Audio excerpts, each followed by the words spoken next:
It's time for this client's bleach touch-up. It's been over 6 weeks since she had her hair bleached. Now, her hair is super fine and extremely dense. Density means how many hairs per square inch. So she has a lot of hairs per square inch, but each individual hair strand is very fine, which means her hair is extremely fragile. We gave her a bleach touch-up. I added Olaplex Professional number 1 and 2 to the formulas and dried her.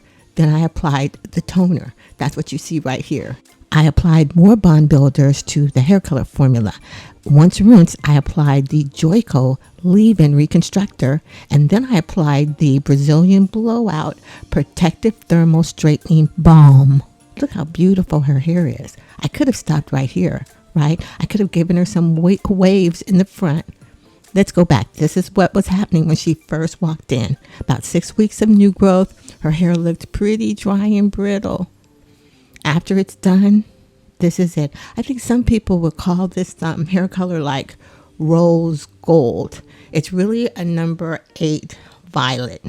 I sent her home with some of our nourishing lipid serum. When the bleach goes into the cortex layer to eliminate pigments, it also eliminates lipids. And lipids are our natural oils. So our nourishing lipid serum, it mimics our hair's natural oil. You can buy it on our platform, beautywellnesshaircare.com.